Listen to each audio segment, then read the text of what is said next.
आप सभी को नमस्कार। आज का टॉपिक है समाजशास्त्रीय अध्ययन का वैज्ञानिक एवं मानविकी अभिमुखन। तो प्रारंभ करते हैं इस टॉपिक को और अध्ययन करते हैं। अभिमुखन क्या होता है?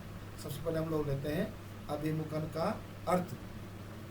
अभिमुखन शब्द अंग्रेजी भाषा के ओरिएंटेशन शब्द का हिंदी अनुवाद है। अंग्रेजी शब्दकोश के अनुसार अभिमुखीकरण या पूर्वाभिमुखीकरण एक ऐसी प्रक्रिया है जिसके माध्यम से व्यक्ति का अभिमुखन किया जाता है। पूर्वाभिमुखीकरण का शाब्दिक अर्थ किसी स्थिति, वस्तु या विषय के संबंध में पहले से ही जानकारी प्रदान करना है। पूर्वाभिमुखीकरण व्यक्ति के लिए मार्गदर्शक या पथ प्रदर्शक है जो उसे अध्ययन विषय का पहले से ही परिचय करा देता है। इससे प्रामाणिक अध्ययन करने में सहायता मिलती है। इसी क्रम में अब हम लेते हैं समाजशास्त्रीय अभिमुखन। It means sociological orientation. इस अभिमुखन का तात्पर्य उस प्रक्रिया से है जिसके माध्यम से अध्ययनकर्ता को समाजशास्त्र के महत्वपूर्ण पक्षों से परिचित कराया जाता है और उसे समाजशास्त्रीय परिप्रेक्ष्य के अनुरूप अध्ययन करने हेतु प्रशिक्षित किया जाता है। समाजशास्त्रीय अभिमुखन एक ऐसी प्रक्रिया है जिसके द्वारा व्यक्ति को इस प्रकार से प्रशिक्षित किया जाता है कि उसे समाजशास्त्रीय अध्ययन से पूर्व ही आवश्यक ज्ञान या जानकारी प्राप्त हो जाए। इससे वह समाजशास्त्रीय अध्ययन करने में पूर्ण समर्थ हो जाता है। अभिमुखन की यह प्रक्रिया अध्ययनकर्ता को अनुसंधान कार्य के लिए विभिन्न चरणों से परिचित कराती है।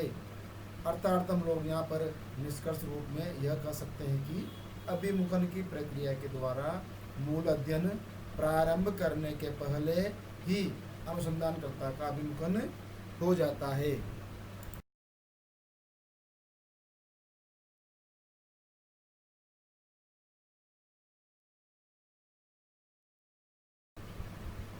इसी के चलते हुए अब हम लोग समाजशास्त्रीय अभिमुखन के प्रकारों का वर्णन करेंगे। तो समाजशास्त्रीय अभिमुखन दो प्रकार का होता है। वैज्ञानिक अभिमुखन, इट मीन्स साइंटिफिक ओरिएंटेशन, और दूसरा है मानविकी अभिमुखन अर्थात ह्यूमनिस्टिक ओरिएंटेशन। तो पहला जो वैज्ञानिक अभिमुखन है इसके समर्थक हैं ऑगस्ट कॉम्टे, दूसरा है हर्बर्ट स्पेंसर, तीसरा है इमानुएल दुर्किन, चौथा है मैक्स वेबर और पांचवा टालकाट पार्सन।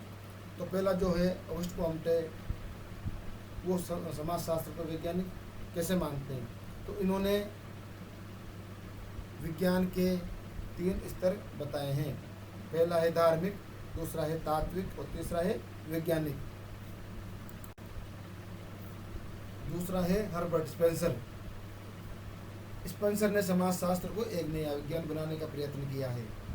आपने विज्ञान के क्षेत्र को परिभाषित किया एवं विज्ञान व धर्म के बीच समझौता किया। आपने विकास के सामान्य सिद्धांत की रूपरेखा तैयार की और बताया कि समाजशास्त्र अपने सबसे अधिक जटिल रूप में विकास का अध्ययन है। तीसरा है इमानुएल दुर्किन।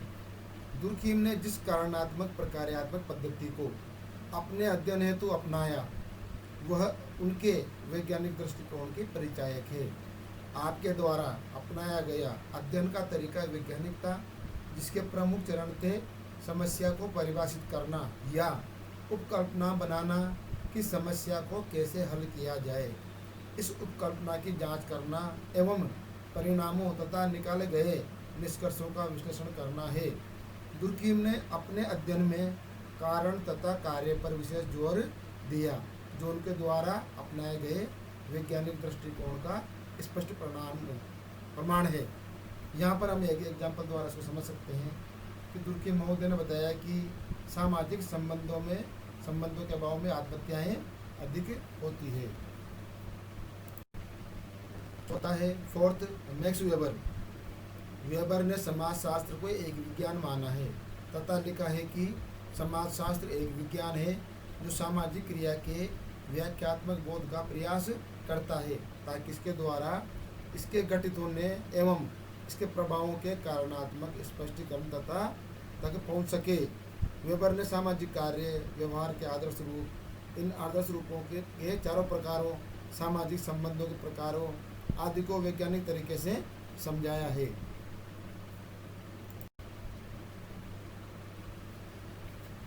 अब समाजशास्त्रीय अभिमुखन में पहला वैज्ञानिक अभिमुखन था, दूसरा है मानविकीय अभिमुखन।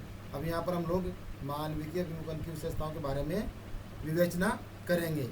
नंबर 1, मानविकीय अभिमुखन वैज्ञानिकवाद, प्रत्यक्षवाद, आनुभविकता, गणनात्मक तथ्यों आदि पर अधिक जोर दिए जाने के विरोध स्वरूप अस्तित्व में आया। यह वैज्ञानिक पद्धति की कठोरता के विरुद्ध है। दूसरा है सामाजिक यथार्थ को ठीक से समझने हेतु मानविकीय अभिमुखन में वस्तुनिष्ठ अध्ययन के बजाय विषयनिष्ठ अध्ययन पर ज़्यादा बल दिया जाता है। अब इसका क्या कारण है यहाँ पर? तो इसका कारण यह है कि वस्तुनिष्ठ अध्ययन में प्रत्येक प्रकार की सामाजिक घटना का सभी पहलुओं से अध्ययन करना संभव नहीं है। अतः यहाँ सामाजिक यथार्थ के अंतर्निहित अर्थ या बोध को विशेष महत्व दिया जाता है। तीसरा पॉइंट है मानविकीय अभिमुखन में यह माना जाता है कि सामाजिक यथार्थ स्थिर नहीं है, उसे निर्मित और पुनर्निर्मित किया जा सकता है। इस कार्य को वैज्ञानिक अभिमुखन अपनाकर नहीं बल्कि मानविकीय अभिमुखन अपनाकर ही किया जा सकता है। फोर्थ पॉइंट है इसका कि मानविकीय अभिमुखन में उपेक्षित वर्ग, शोषित वर्ग, महिलाओं, दलित आदि के अध्ययन पर जोर देकर समाजशास्त्रीय ज्ञान के सही उपयोग की महत्ता को दर्शाया गया है। पांचवा पॉइंट है इस अभिमुखन में सब प्रकार के पूर्वाग्रहों या पूर्व स्थापित मान्यताओं से अध्ययनकर्ता अपने आप को मुक्त रखता है, अर्थात स्वतंत्र रखता है, ताकि नवनिर्मित सामाजिक यथार्थ की निष्पक्षता का अध्ययन और परीक्षण किया जा सके। 6 पॉइंट है मानविकीय अभिमुखन में केवल समाज के अध्ययन पर ही जोर नहीं दिया जाता है बल्कि व्यक्ति के अध्ययन को यहाँ पर हम लोग विशेष महत्व देते हैं, क्योंकि व्यक्ति ही समाज का निर्माता है। 7वां पॉइंट है मानविकीय अभिमुखन में स्वयं सहायता और साथ ही व्यवस्था के पोषकों के प्रति विरोधी दृष्टिकोण अपनाया जाता है। और 8वां पॉइंट है कि इस अभिमुखन में अध्ययन हेतु एक ऐसी पद्धति का सहारा लिया जाता है जो वास्तविकता के अधिक निकट हो, जैसे कि सहभागी अवलोकन, डायरिया, पत्र, आत्मकथाएं एवं जीवनियाँ आदि का इस मानविकीय उपागम में महत्व दिया जाता है। धन्यवाद।